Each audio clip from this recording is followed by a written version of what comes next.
Welcome, everyone. This session is called Everyone is a Fundraiser, a really exciting session that we've put together. My name is Dawn Nagy. I am the Director of Strategic Advancement here for the World Federation of Youth Clubs, and I'm excited to be joined today by two of our amazing leaders from our member organization. This is Charna Boquette. She's the Chief Development Officer of Boys and Girls Clubs of Puerto Rico, so welcome, Charna. And then we have also with us Mike McTernan, who is the Chief Executive Officer of the Boys and Girls Clubs of South Africa. So thank you both so much for joining this session. We talked about this as we were planning the conference with the Member Advisory Committee. I know, Mike, you were part of this discussion as well about, how do we get people involved and engaged in resource development throughout the organization? We talked about board members and lots of different things, but then we really thought about how do we everybody plays a role in fundraising. Everybody is critical to the success. So we're excited because no matter how big or small your organization's budget is, everybody has a role to play in this. So we're going to do a good discussion here. I wanted to start with just both of you sharing a little bit about kind of the overview of just what your fundraising currently entails and how important that is, particularly for your organization. So Charna, I'm going to start with you. Great. Welcome, everybody. Welcome from Puerto Rico. Boys and Girls Clubs of Puerto Rico has been active on the island for over 54 years. I work with a division of Boys and Girls Clubs, which is Vimenti, and Vimenti was started 4.5 years ago with in addition to the programmatic concept, it was a concept of how do we look at raising philanthropy money differently than we had traditionally in Puerto Rico. And so our blend of funding really starts with building a network of board and close connectors of donors and volunteers that believe in our mission and know how to refer us to other people who they think want to come alongside us. So whether that be multi-year partnerships or our annual fund, or even looking at ways of government partnering, our theory really starts around not just myself as a development officer, but who around me is going to help connect. I know later we're going to talk more about what that means for staff, but I would say our secret sauce in this case has been really utilizing our referral network.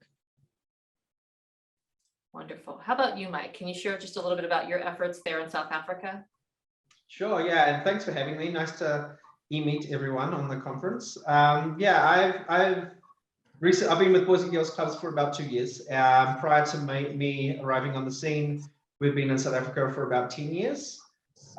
We historically have relied heavily on a small group of large funders for the majority of our funding sources. And one of my kind of remits is to diversify the portfolio of funding streams. Looking to bring in smaller partners, working to network with non-traditional funding partners, bringing on individual giving fundraising activities, and just finding ways to grow the brand in South Africa, but also to leverage our big brand in America, because we've got everyone in the States knows who Boys and Girls Clubs are. Not so much the case here in South Africa. One of the areas that I've been pushing a lot of effort into is board development, like Charna is as well. Finding board members that are willing to open networks, introduce us, work alongside us as a value add, rather than just kind of making sure that we're not getting up to no good. And also we've recently engaged with the American Chamber of Commerce here in South Africa, and a couple of African American fraternities that have got a strong member presence here in South Africa. And we're looking at, how do we say, hey, we're Boys and Girls Clubs of South Africa, but we come from the legacy of Boys and Girls Clubs of America. And those guys, we're very similar. Together, we can do so much more together. So that's kind of one of our main approaches here. Funding is always a challenge for us, like everyone else. So it's not like it's just, you go next door and someone throws money at you. COVID also was challenging, but we've been still, in spite of that, diversification of income streams has been a core focus for us for the last 1.5 years. I think that's so true, Mike. I think all of us are looking at diversification of funding streams feels like every day, right? Because you can't ever particularly rely on any particular one source, particularly in this environment of COVID, as you mentioned, right? There's plenty of things happening all over the world. We've got to keep an eye on all of that. So I know that you all probably engage in a lot of different ways with your donors, probably online, in person, depending on the particular situation that you have on the ground. But when we talk about the organization itself, and kind of your whole staff and everybody that, you know, participates, how do you think you can create cultural expectations that support development, right?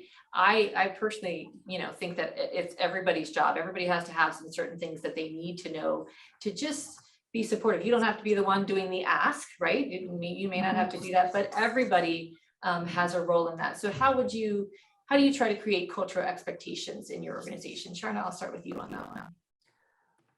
Sure. So I think culturally, it's important to, when we work in nonprofit, we automatically have a pride in what we believe in and what we do beyond just going to work every day. Our employees, whether they're part-time or full-time, really believe in why they're there and the mission of why they're there. So in fundraising and philanthropy, I think really making that a cultural essence within each level of your organization, and that starts with your CEO.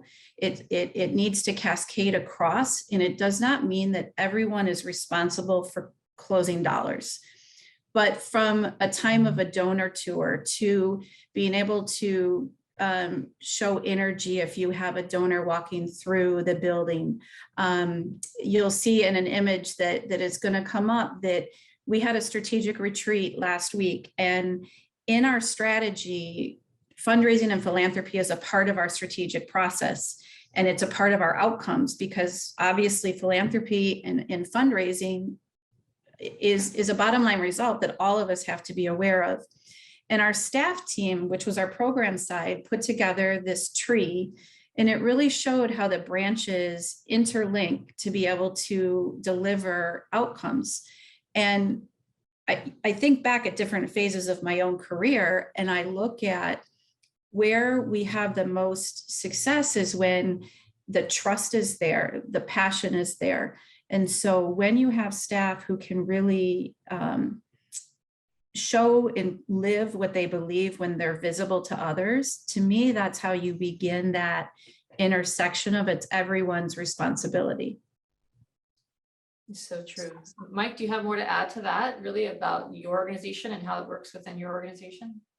Yeah, for us, we one of the things that we do more often with the staff in general is we do club tours. And when you know, we'll bring a donor. Example, just yesterday we had a visit from KFC, who funds our food supply and across the organization. And when we go to the clubs, what I do is I ask the staff members to give the club tour and tell the story, and show them, you know, introduce the staff and do all that kind of stuff. So it's not me shepherding someone around and everyone's like jumping in the hallway. It's rather the guys on the ground who are connected with the club, who are connected with the kids and know the work inside and out. They're able to say, you know, this is such and so, this is Jane the cook, and she's taking the fish out of the can and she's making the lunch for everyone. And we really see the hands-on work that's going on. So encouraging them to tell the story of Boys and Girls Clubs of South Africa, and encouraging them to tell the story of their club as well is like really important, and empowering them, because historically the fundraising sat at head office rather than at the ground, and it still for the majority does. But I want to say to the guys on the ground, your fundraisers as well, you're just as responsible and able to raise funds as the head offices. And then also last year we started a small little thing where the clubs were said, go forward and fundraise and raise funds for your club, and whatever you raise, you can earmark it as a special investment fund for your club. You can buy whatever you want with that. One club raised close to $10,000, which in South Africa is a pretty big amount of money. Wow. And as a result of that, the club manager there she started doing outreach. She's got like a nice little spreadsheet of leads she's working on and all this kind of stuff. Other guys raised much less, but it was a much more community engaged approach. So they did a walk through the neighborhood, they did car washes, and really, you know, it's raising funds, but it's also just raising the brand and the family and the community engagement part as well. and having the pride at the club level that this is their space. The kids contributed to those activities as well. And then we ran an incentive, and one of the clubs is going to get a dinner for the team as a thank you for all their efforts. That's wonderful. Yeah, go ahead. Yeah, Charna. Yeah, Dawn, I was going to piggyback Mike. That's a fantastic idea. I'm going to build it into something that we just actually started doing this year, which was just a staff engagement plan. So we looked at activation, so encouraging staff members to give at whatever level they felt comfortable on a biweekly basis, but then to build really referrals out to ask others within their networks to come alongside them. And I love we've been thinking about ways to make that friendly competition. So I love your takeaways on how you've done it. I think, to your point, just really making it fun and also helping elevating staff to feel like they do have, there's an impact for them, and that makes them feel good when they're a part of it, and they're not just the compliance piece of what happens when you raise money. And that's a really important balance, I think, that you can bring to the staff teams. Great. For sure. I think, you bring up a good point, Mike, about just about their staff engagement in general, right? And so I think a question I'd have for both of you is really, if there were, to your point, there's buy-in, there's excitement, they're equally a part of every kind of fundraising ask. Are there 2 or 3 things that you think everybody kind of needs to know, no matter if you are, right, the executive director like Mike, or you're frontline working with children, or you're the cook, or whatever? Everybody plays a part in this. So there are 1 or 2 things that 2 or 3, it could be anything that shares just something they need to know when donors are visiting, or when there's an ask kind of on the line. Mike, I'll start with you. I mean, I think the important thing that I try and say to my team is that remember that we exist for the kids that we work with, and that, always make it relevant to the kids, to the human story, to empowerment, to giving them opportunity, and to the community engagement factor. The majority of our staff in the clubs work in the surrounding neighborhood as well. So it's also, I say to them, say that where you're from, where you grew up, and these are my kids from my neighborhood, these are my people, and I'm here, and we're here as an organization to empower and uplift the community in general. And that's kind of where I try and go with regards to giving people direction, but also I don't try to overly prescribe too much to them. I want them to be honest and not have some talking points. So it has to be genuine and honest and about the impact for me. Sure. There's a lot of, I think, speaking from the heart was what donors would want to hear anyway, right? As long as you know why you're there, both from a mission of the organization and why you personally are there. I think that's huge for anybody to be able to share. Charna, did you have more to add for that?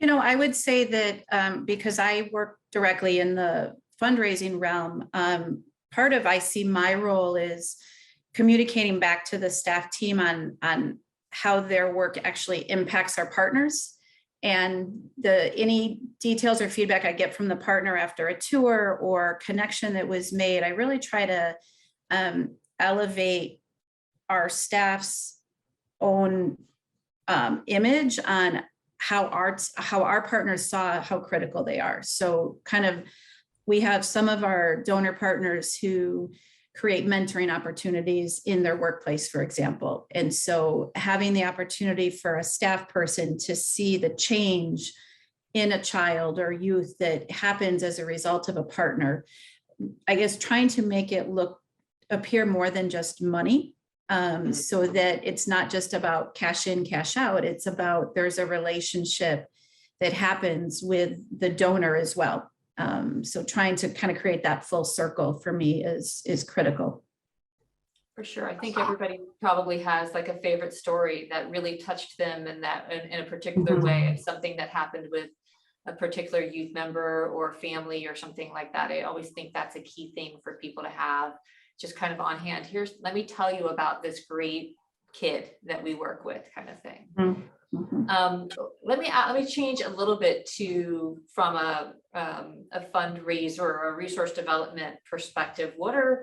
How can they also support the frontline staff, right? For organizations that do have resource development staff that are focused on that, how can they best support? I think there's a lot, to your point, Charna, earlier about they're not necessarily just compliance people or people that are kind of helping you meet the needs of a specific grant or something like that. How can those people, those fundraising people, support the frontline staff?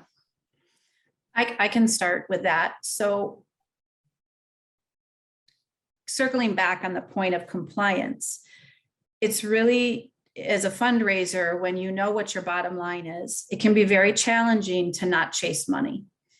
And in different points of my career, I have seen organizations that try to close gifts, and it may not really be in the best interest of what the strategy looks like. It can put pressure and strain on staff to deliver. And you can quickly become an organization that for $5,000, the compliance side is draining your staff people on the front line. And if you step back, is it really helping the children?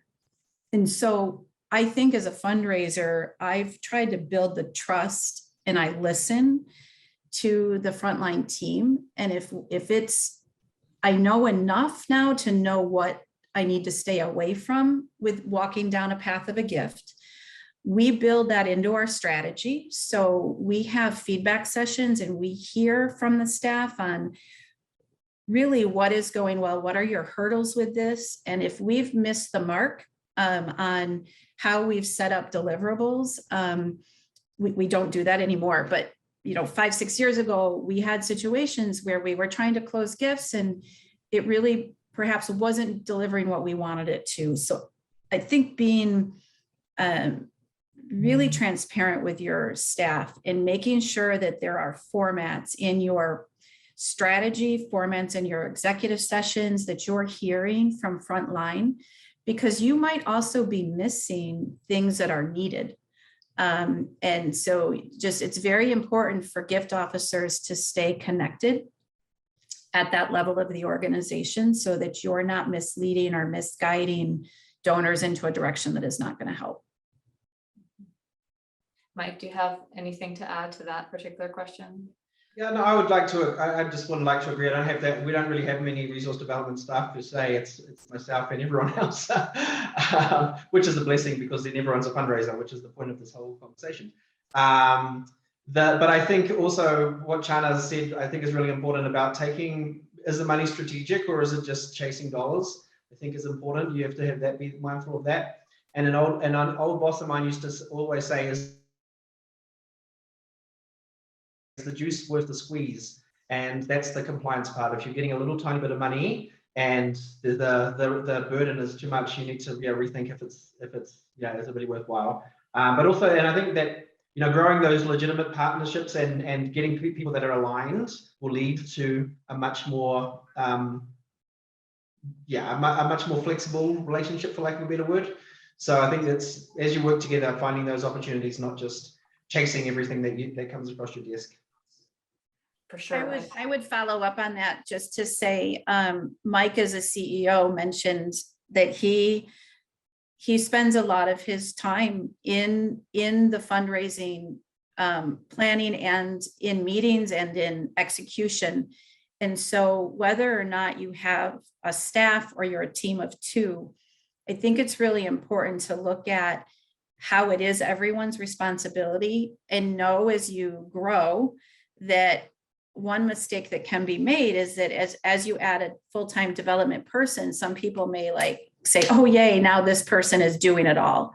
It's actually the opposite. Once you start adding people, the executive time actually increases because your development person is helping to set up strategic meetings or appointments, but in many cases, that funder still wants to see your staff leadership or somebody in the programmatic role. So that goes back to the board, setting board expectations as well, and making sure that the board understands that if you are in an organization that does have staff resources, it's still the job of everyone. And do that from the beginning, so then you don't have to backtrack and reset expectations. Yeah. It's so true. I think this speaks to a little bit about, to your point, Charna, it doesn't then just fall somewhat magically on someone's shoulder. It's everyone's shoulders. And so if there's a donor coming to visit, what do you think they're looking for, right? Like what would, again, the whole crew need to just be cognizant of? I know I've had things where donors have stopped by and like, oh my goodness, somebody left a pile of something in the corner, or we need it, there's lots of things that kind of been like, oh, we got to go do this. What do you think they're looking for when they come to visit? Well, I would say that if the facility is not ready for your own kids to be in the building, and if you are not taking pride in your organization and the way your building looks every day, then you should not be having donors in your building. They need to see and trust that the pride in what we give for our children every day is, we shouldn't just be spick and span when a donor comes through, right? There should be a set of expectations that is institutionally inside your organization. And you shouldn't have somebody running around trying to clean the place before somebody comes. And that comes back to the integrity of the whole team. Knowing that just at the point of facility alone comes back to the pride and expectation. I'll go and clean if I have to. But if they see me cleaning, they automatically know, oh goodness, I'm not doing, like, it wasn't ready for us. And it shouldn't have gotten to that point. It should have been clean, because when our participants come through, they deserve to have a clean environment. That's my takeaway on that. Sure, Mike, is there something that you think that, you said you've had, conversations and visits recently and things like that. Is there something you think that people are really excited about seeing in action, or something they're really paying attention to? I like to have food and kids eating. I think is quite nice. So we try and time out our visits around that time, but just before the chaos begins, because when it's chaotic, it's a bit like so Then they've got food in them, Mike. It's all downhill after that, right? That's right. I always try and time it.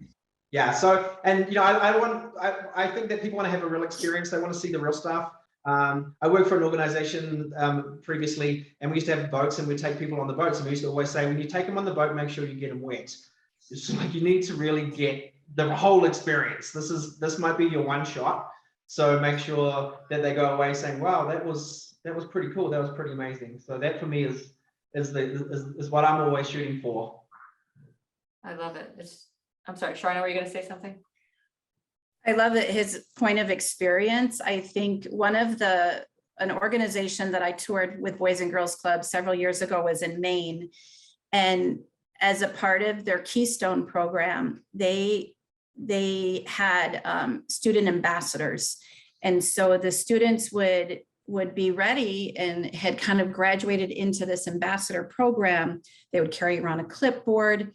They had a shirt, a special shirt, and they would be a big part of our tour. And they knew how to listen.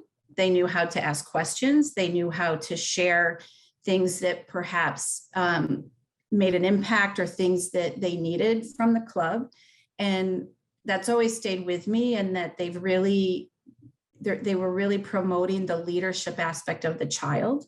And so I think when you can get to a point where you can engage that experiential, like, connector, whether that be one of your program leaders, not always your club director needs to be the one doing that tour. In some cases, it can be if it's your education person or whoever it might be. So really thinking about your audience, and if you can build a child component into your tours, I think it's very powerful. For sure, for sure. Well, I hate to say this, but I think we're out of time. I think the three of us could talk shop all day. So I really appreciate both of you joining everyone and sharing your expertise today. Hopefully you'll be able to be with us during the live question and answer sessions later, because I know this is, again, one of the most requested things from our affiliate members. So thank you both for sharing your perspectives. And we're thrilled to have you here today. And we are on, I believe, to a break after this. So thank you all so much for joining us.